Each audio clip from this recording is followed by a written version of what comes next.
Pakar telematika sekaligus mantan Menteri Pemuda dan Olahraga Roy Suryo mengaku bahwa dirinya tak ragu dengan reputasi dan kredibilitas OCCRP. Begitu pula dengan Managing Director PEPS atau Political Economy and Policy Studies yakni Antony Budiawan. Antony malah menilai bahwa demokrasi di Indonesia semakin rusak selama dipimpin oleh Jokowi dalam kurun waktu 10 tahun.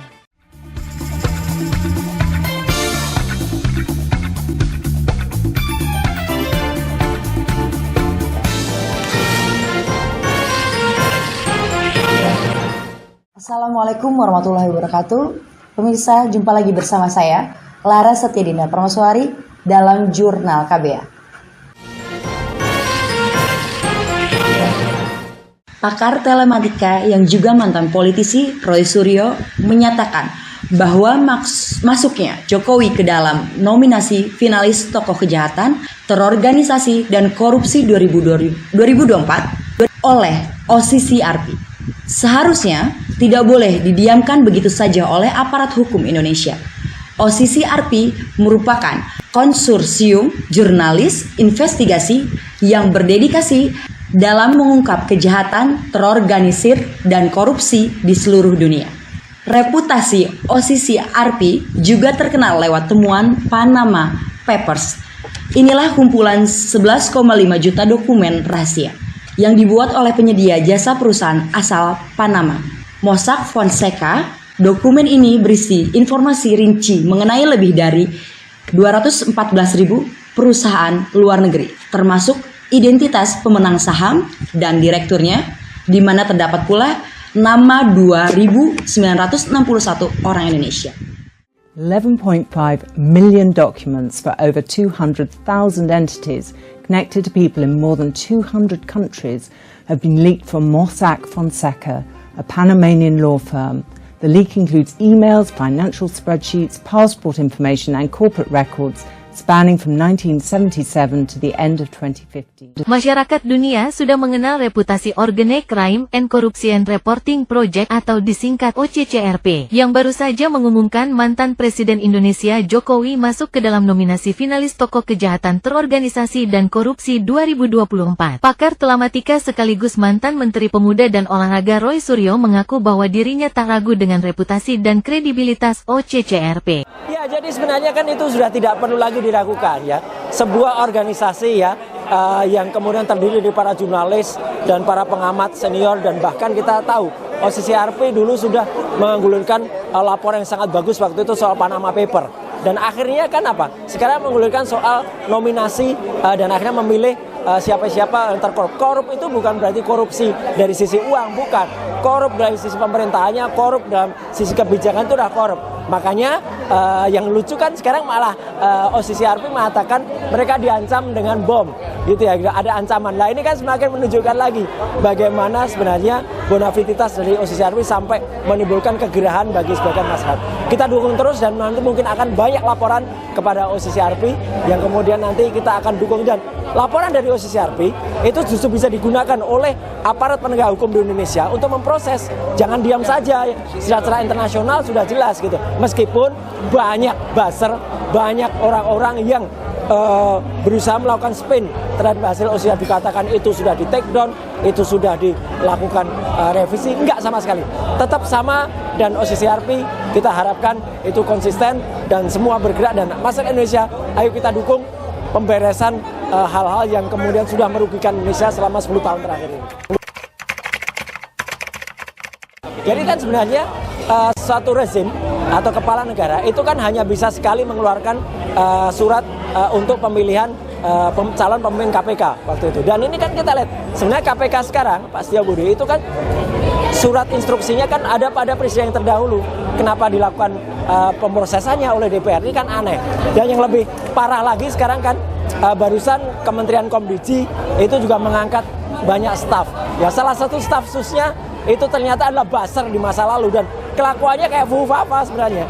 Jelek banget kata-katanya ya, yang kita kenal sebagai Kurawa, atau orang namanya Rudi Valinka. Dan dengan konyolnya masa seorang Menkom Digi Muti Hafid mengatakan saya tidak tahu kalau Rudi itu adalah Rudi Valinka. Ini kan konyol. Makanya ayo rakyat Indonesia kita terus bergerak. Masih banyak persoalan di bumi ini, di negeri Indonesia ini yang harus kita bereskan. Begitu pula dengan Managing Director PEPS atau Political Economy and Policy Studies yakni Antoni Budiawan bahwa demokrasi di Indonesia semakin rusak selama dipimpin oleh Jokowi dalam kurun waktu 10 tahun.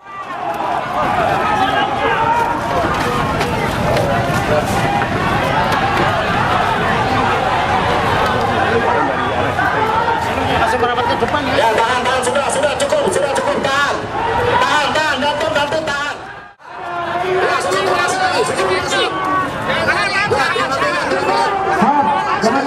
sedikit.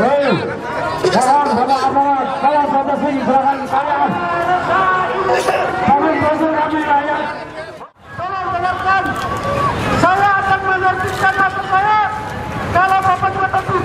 Baik, Pak, silakan Pak. Bapak tertib untuk mundur. Untuk masa silakan mundur, Pak. Masih ada hari esok untuk ngambil aspirasi. Kembalikan orang-orang kami itu. Kembalikan. Sementara menurut Roy Suryo, hasil investigasi OCCRP sudah tidak perlu diragukan lagi, apalagi adalah sebuah organisasi yang terdiri dari jurnalis dan para pengamat senior. Tegasnya yang ditemui KBA News secara terpisah di sela-sela acara Milad ke-25 Indemo, sekaligus peringatan Malapetaka tanggal 15 Januari atau Malari 1974 di Kota Bogor, Jawa Barat, Rabu, tanggal 15 Januari tahun 2025. Senada itu, Antoni Budiawan menilai Jokowi secara telanjang berani melanggar Undang-Undang Dasar 1945 dan berani melanggar demokrasi dengan memanipulasi pemilihan umum, dengan memanipulasi pencalonan wakil presiden dan sebagainya. Ini demokrasi kita ini bukannya semakin membaik. Sejak peristiwa Malari ini ada kejadian-kejadian yang terlihat situ anti demokrasi, tetapi sekarang malah semakin rusak. Ya, tidak ada pemimpin Indonesia yang merusak demokrasi seperti pemimpin 10 tahun terakhir ini dilakukan oleh Jokowi.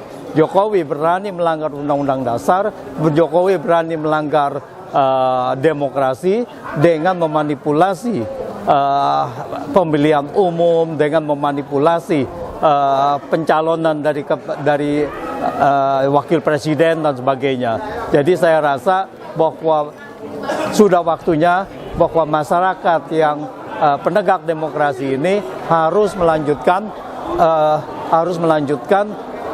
perjuangan demokrasi ini agar Indonesia bisa mencapai cita-citanya dan bisa membuat Indonesia yang jauh lebih sejahtera lagi, karena demokrasi ini jelas sudah memiskinkan bangsa Indonesia, di mana kemiskinan ini naik dari 2019 ke 2022 itu akibat dari kita punya demokrasi langsung ini ya, kita punya demokrasi terzalimi.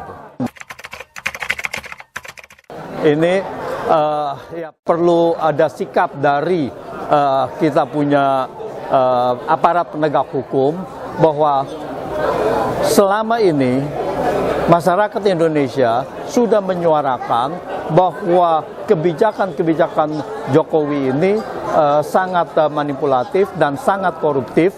Nah, bahwa laporan dari OCCRP ini adalah konfirmasi dari dunia internasional bahwa memang Jokowi adalah pemimpin yang koruptif, manipulatif, di mana bahwa dilakukan melalui kebijakan-kebijakan yang merugikan masyarakat luas dan menguntungkan segelintir kelompok pengusaha. Dan untuk itu kita rakyat Indonesia harus minta aparat penegak hukum untuk segera mengusut itu.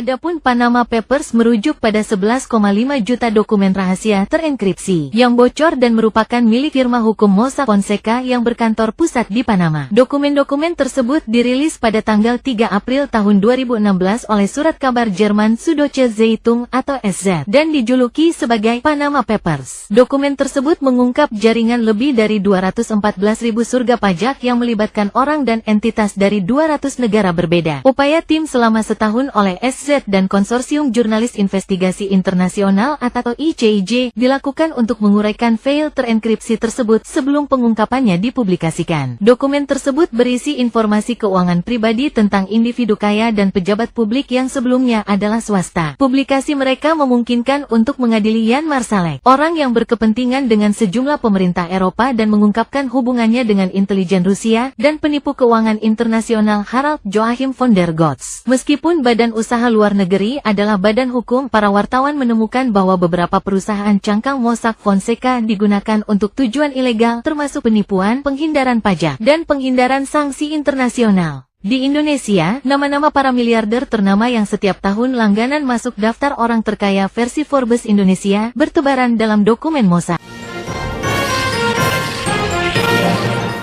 Demikian laporan jurnal kali ini. Saya Lara Setiadino Prameswari dan segenap kru KBA News undur diri dari hadapan Anda. Wassalamualaikum warahmatullahi wabarakatuh.